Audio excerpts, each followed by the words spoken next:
এই এক ঘন্টা আপনাদের সঙ্গে আছে আমি খালেদ মেহেদী। সবশেষে খবর আলোচনা বিশ্লেষণ নিয়ে থাকছি আমি কাজী মোহাম্মদ। খেলার মাঠের হার জিতে এবং আনন্দ বেদনার সবশেষ খবর জানাচ্ছি আমি রুবাইদীপ শেখার। তবে আগে জানিয়ে দিচ্ছি শিরোনাম।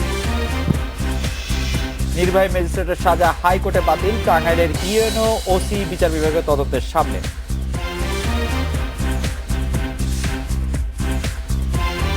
জলবায়ুতে 16,000 কোটি টাকা ঋণ পাচ্ছে বাংলাদেশ, নতুন সম্পর্ক গড়ে তোলার আশায় বিশ্বব্যাংক।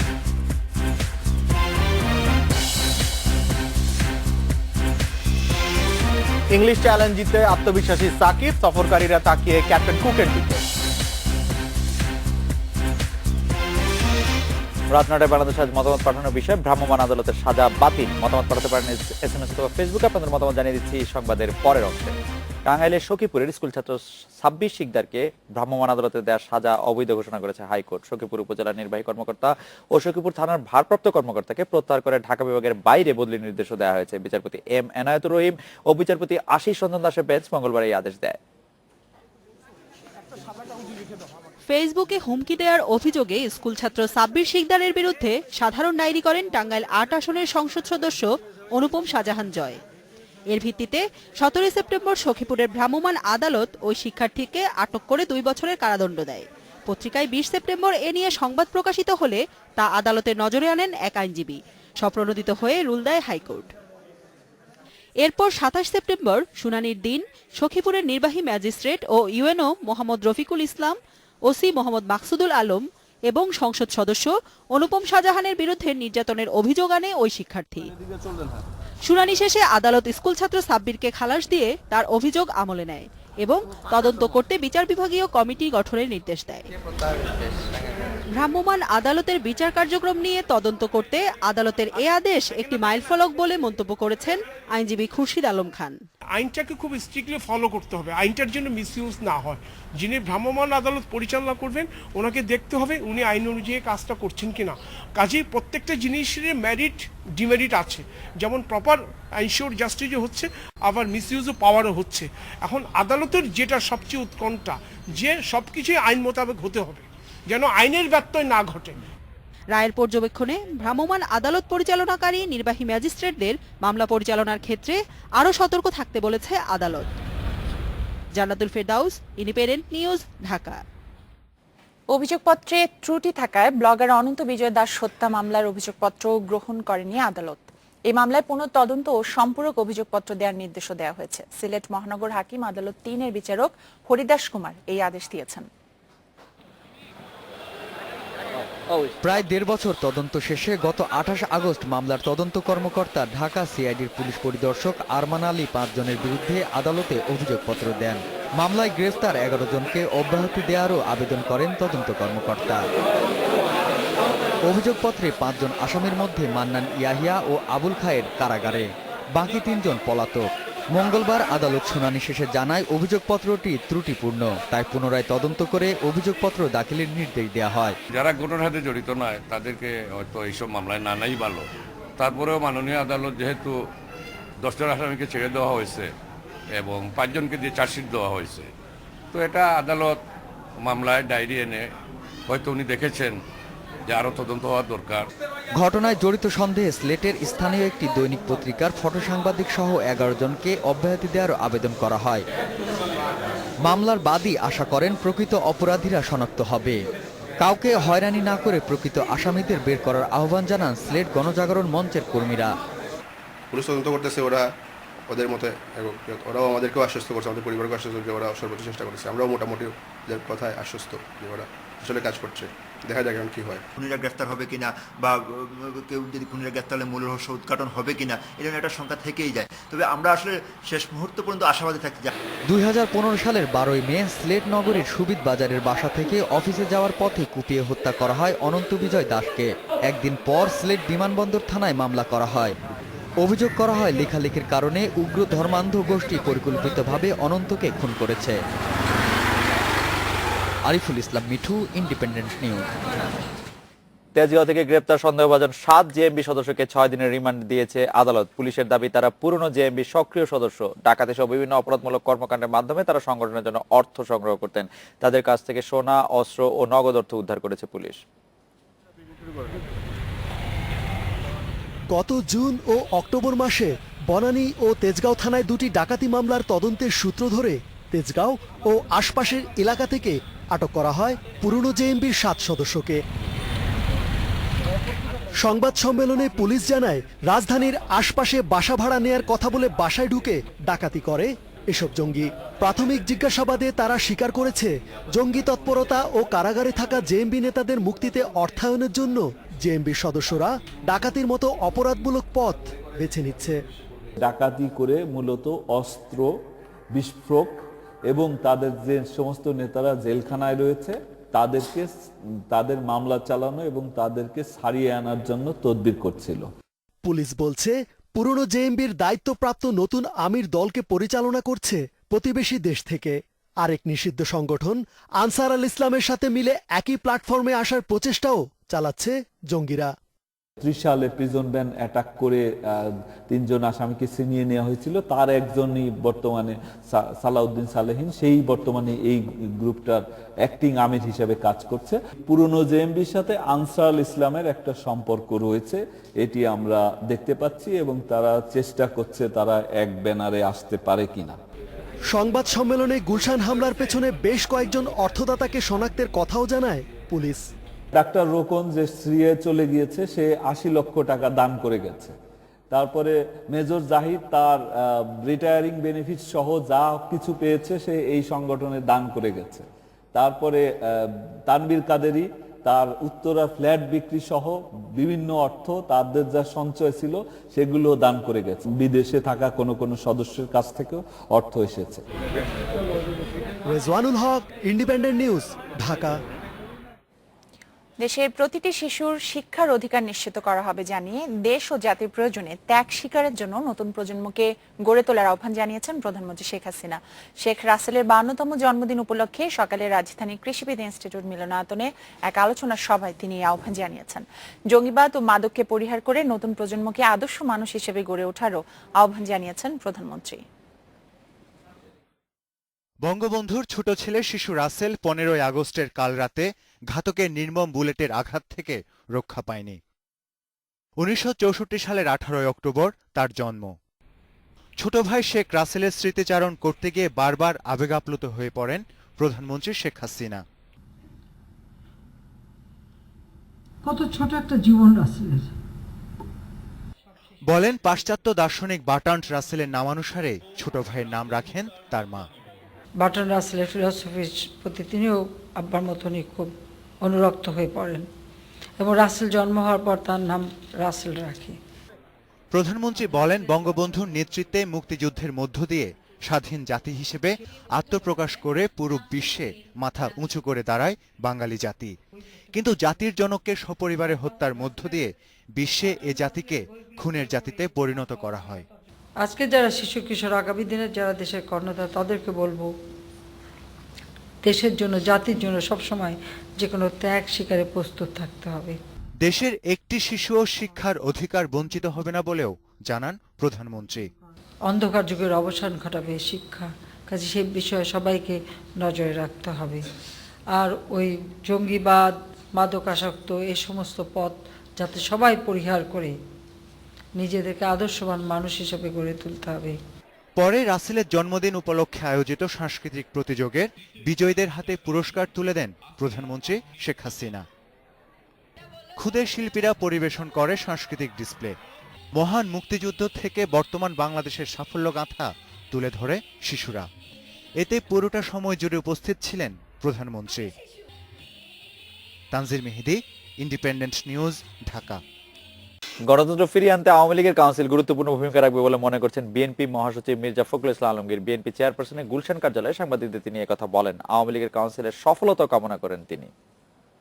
আশা করি যে তাদের এই সম্মেলন সফল হবে। যেহেতু আওয়ামী লীগের এখন সরকার আছে, উদ্যোগটা তাদেরই গ্রহণ করা উচিত। দেশকে আবার গণতন্ত্রে ফিরিয়ে নিয়ে আসা, মানুষের অধিকারগুলোকে ফিরিয়ে দেওয়ার এই দায়িত্বটি তাদেরই পালন করা উচিত এবং আমরা আশা করব যে এই সম্মেলনের মধ্য দিয়েই তারা সেই লক্ষ্যেই তাদের সিদ্ধান্তগুলো গ্রহণ করবেন। এদিকে বিএনপি নেতৃত্বাধীন 20 দলীয় জোটের ছোটখাটো অনেক দলই চলে, শরিক দল জামায়াতে ইসলামীর টাকায় এমন অভিযোগ উঠেছে। জোটের অন্তত 8টি দলের বিরুদ্ধে এই অভিযোগ বেশি। জামায়াত থেকে টাকা নেওয়ার বিষয়টি অনেকে আকারে ইঙ্গিতে বলেছেন ঠিক, কিন্তু সরাসরি কেউ স্বীকার করেননি।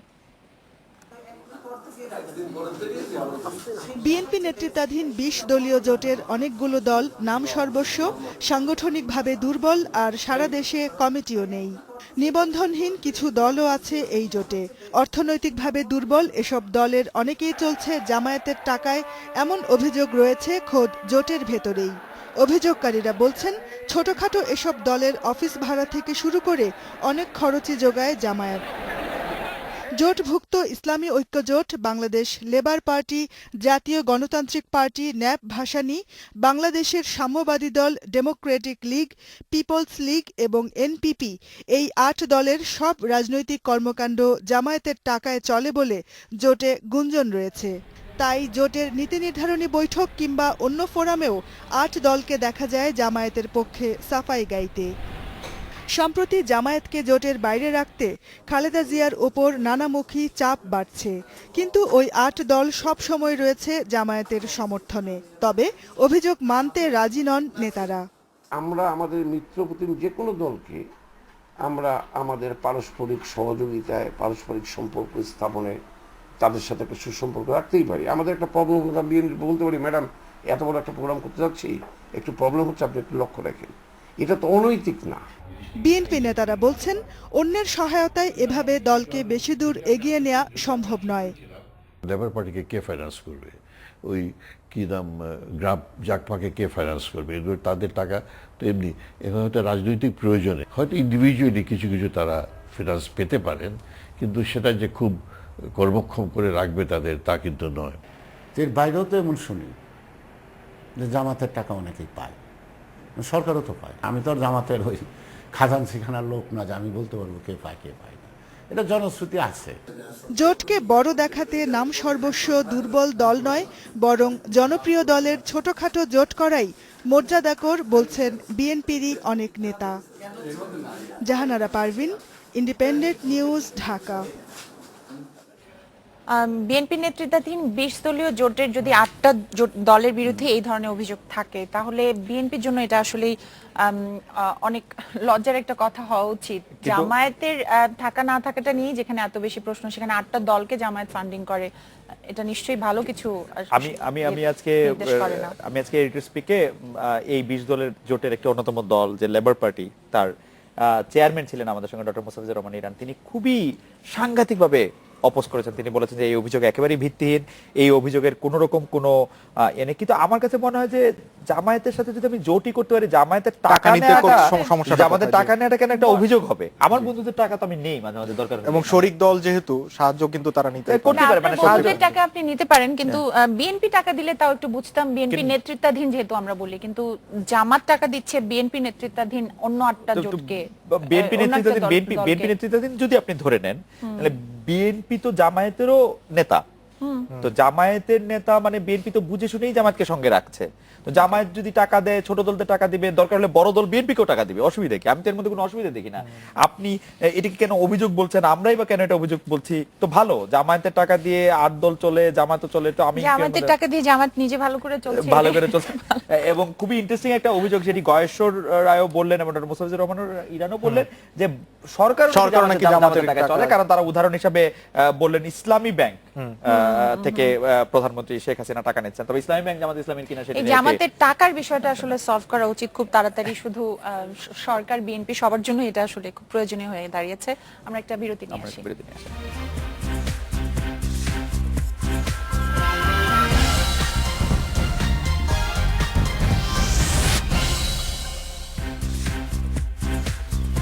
নটা 22 মিনিট ফিরে এলাম রাত 9টায় বাংলাদেশে।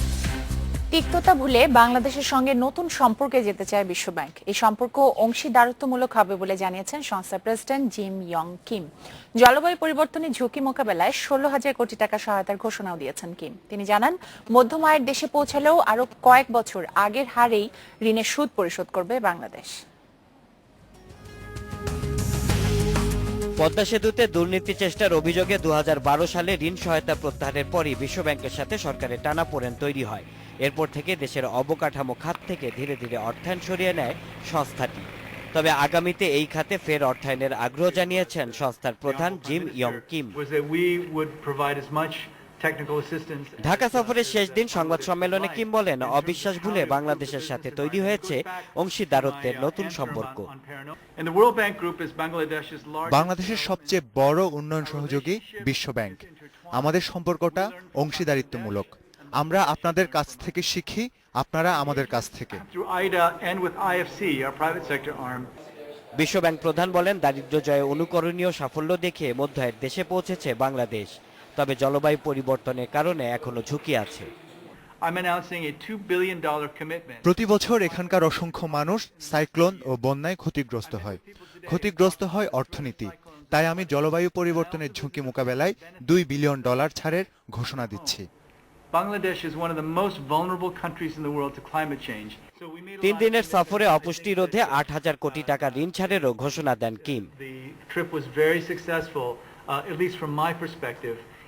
Shaon Hasnat, Independent news, Dhaka. খেলাধুলার খবরের জন্য রুবাইদা আপনার কাছে চলে যাচ্ছি। টেস্ট খেলা নিয়ে ইংলিশ চ্যালেঞ্জ থাকা সত্ত্বেও সাকিব আত্মবিশ্বাস আসলে আমরাও আমাদের সঙ্গে তো খেলতে হবে, আমাদের 20টি উইকেট ওদের পেতে হবে। 20টি উইকেটটা পেতে হবে। এবং সাকিব আজকে আসলে যেটা বলছিলেন যে অনেকদিন ধরে বাংলাদেশ যেহেতু খেলে না, একটা নিজেদের রেডি করতে কিছুটা সময় লেগে যাচ্ছে, তো সেই সময়টা হাতে আছে সাকিবের মধ্যে। যাই হোক, সে খবরগুলো জানাবো, তবে তার একটা বিরতি নিচ্ছি, আর যখন ফিরবো আরো যা থাকছে। 9:32 ফিরে এলাম খেলাধুলার সবশেষ কিছু খবর নিয়ে। 14 মাস পর টেস্ট ক্রিকেটে ফেরা বাংলাদেশের জন্য বড় চ্যালেঞ্জ মানছেন অলরাউন্ডার সাকিব আল হাসান। তবে সেই বাধা পেরুতে আত্মবিশ্বাসী তিনি। বলছেন, স্পোর্টিং উইকেট পেলে জয় পাওয়া সম্ভব ইংলিশদের বিপক্ষে। 1 বছরেরও বেশি সময় পর সাদা পোশাকের প্রস্তুতি নিচ্ছে টাইগার বাহিনী। এতদিনে অনভ্যস্ততা তৈরি হওয়াটাই স্বাভাবিক। দেশ সেরা সাকিব আল হাসানের কাছেও বিরতিটাকে মনে হচ্ছে দীর্ঘ, আর টেস্ট ক্রিকেটকে লাগছে অপরিচিত। 3 বছর তো খেলাই হয় নাই, 7 বছর বলতে গেলে। হ্যাঁ, নতুন নতুন তো লাগেই।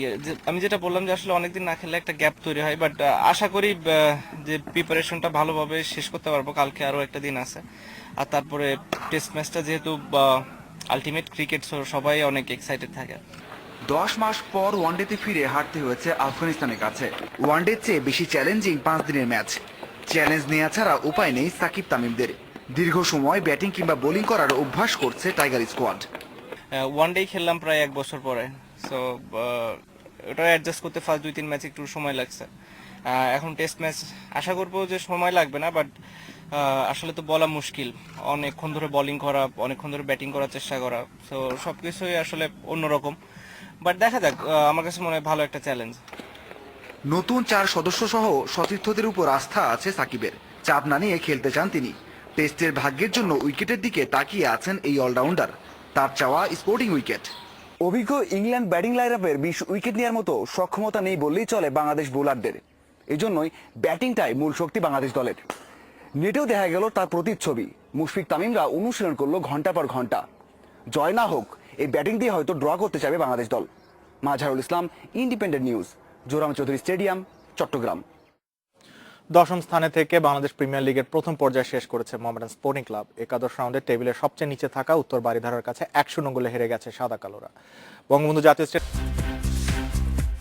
রাত 9:44 আমরা ফিরে এলাম। 10 টাকা কেজির চাল বিক্রি প্রকল্পে কেউ অনিয়ম করলে কড়া ব্যবস্থা নেওয়া হবে। অভিযুক্ত ব্যক্তি জনপ্রতিনিধি হলেও ছাড় পাবেন না, এমন হুঁশিয়ারি দিয়েছেন খাদ্যমন্ত্রী কামরুল ইসলাম। অনিয়মের অভিযোগে এ পর্যন্ত 44টি ডিলারশিপ বাতিল হয়েছে বলেও জানিয়েছেন তিনি। খাদ্যবান্ধব কর্মসূচির আওতায় সারা দেশে 50 লাখ পরিবারকে 10 টাকা কেজিতে চাল দেয়ার প্রকল্প হাতে নেয় সরকার। গত 7 সেপ্টেম্বর কুড়িগ্রামে এ প্রকল্প উদ্বোধন করেন প্রধানমন্ত্রী শেখ হাসিনা। কেবল হতদরিদ্র পরিবারকে সস্তায় এ চাল দেয়ার প্রকল্পের আওতায় আনা হয়। তবে চাল কালোবাজারি, ওজনে কম দেয়া ও বেনামে চাল উত্তোলন সহ নানা অনিয়মের অভিযোগ উঠেছে। এমন পরিস্থিতিতে গত 5 অক্টোবর জাতীয় সংসদে প্রধানমন্ত্রী জানিয়েছিলেন, গরিবদের এই প্রকল্পে কেউ অনিয়ম করলে ব্যবস্থা নেওয়া হবে। এবার সরকারের সেই অবস্থানই পরিষ্কার করল খাদ্য মন্ত্রণালয়। চেয়ারম্যানরা সরকারি দলের হোক, বিএনপি দলীয় হোক, বা নিরপেক্ষ নির্দলীয় চেয়ারম্যান হোক, মেম্বার হোক, কাউকে ছাড় দেওয়া হবে না। ৪৪ জন ডিলারের ডিলারশিপ বাতিল করা হয়েছে। ফৌজদারি মামলা হয়েছে 11টি, আসামির সংখ্যা 22 জন, গ্রেফতার করা হয়েছে 6 জন। খাদ্যমন্ত্রী জানান, মন্ত্রণালয়ের সমন্বয়ে সারা দেশে মনিটরিং টিম কাজ করছে। যারা দরিদ্র না হয়েও নিজের নামে কার্ড করেছে তাদের কার্ড ফেরত নেয়ার প্রক্রিয়া চলছে। এই প্রকল্পকে সব ধরনের অনিয়মের ঊর্ধ্বে রাখা হবে। এই কর্মসূচি চালু করার পর থেকে বিভিন্ন অনিয়ম ধরা পড়েছে আপনাদের সামনে। আমাদের মাননীয় প্রধানমন্ত্রীর অনুশাসন, এই কর্মসূচিকে কোনো অবস্থাতেই বিতর্কিত করা যাবে না, কোনো রকম দলীয়করণ করা যাবে না। সংবাদ সম্মেলনে জানানো হয়, অনিয়মের অভিযোগে নালিতাবাড়ী ও নান্দাইল উপজেলা খাদ্য নিয়ন্ত্রককে বদলি করা হয়েছে। সরিষাবাড়ী ও মেলান্দহের গুদাম কর্মকর্তার বিরুদ্ধে নেওয়া হয়েছে ব্যবস্থা। Mizanur Rahman, independent news, Dhaka. ভ্রাম্যমাণ আদালতের সাজা বাতিল, এ বিষয়ে আপনাদের মতামত জানতে চেয়েছিলাম আমরা। রাকিব বলছেন ভ্রাম্যমাণ আদালত অন্যায় পেলে যেন উপযুক্ত শাস্তি দেয়। শারাফাত বলছেন অন্যায়ভাবে সাজা দিয়ে ভ্রাম্যমাণ আদালত পরিচালনাকারীদের বিচারের আওতায় আনা দরকার। ফারুক বলছেন ভ্রাম্যমাণ আদালতে কাউকে যেন অবৈধ এবং আইন বহির্ভূত সাজা না দেয়। আর রনি বলছেন ভ্রাম্যমাণ আদালতের সাজা বাতিলের ঘটনা যদি বারবার হয় তাহলে জনগণ ভ্রাম্যমাণ আদালতের প্রতি আস্থা হারাবে। সঞ্জিদা বলছেন আইনের সঠিকভাবে প্রয়োগ দরকার, তা না হলে আইনের প্রতি মানুষের আস্থা দিন দিন কমে যাবে। তরিকুল বলছেন যদি ভ্রাম্যমাণ আদালতের সাজা বাতিল হয় তাহলে ভ্রাম্যমাণ আদালত পরিচালনা করে লাভ নাই।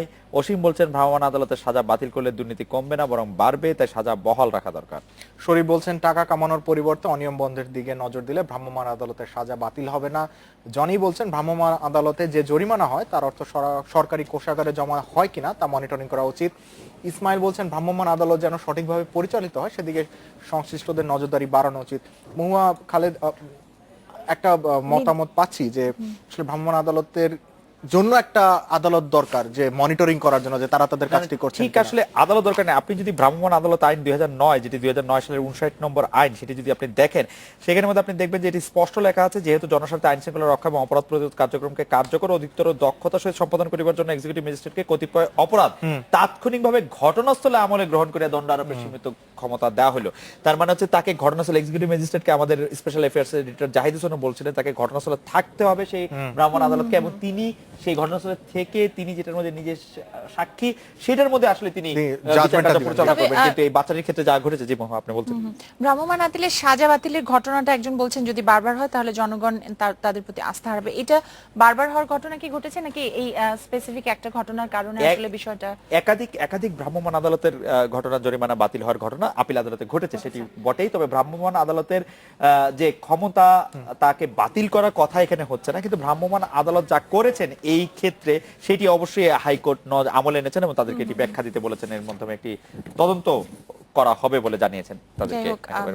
এই জন্য তো উচ্চ আদালত আছে এইগুলো বিষয়গুলো দেখাশোনার জন্য। আপনাদের অনেক ধন্যবাদ আপনাদের মতামতের জন্য।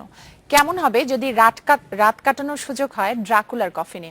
শুনতেই গা শিউরে উঠলেও অভিনব এই আয়োজন করেছেন আবাসন ভিত্তিক ওয়েবসাইট এয়ারবিএনবি। হ্যালোইন উপলক্ষে হরর চরিত্র কাউন্ট ড্রাকুলার প্রাসাদে থাকার সুযোগ পাবেন পর্যটকেরা।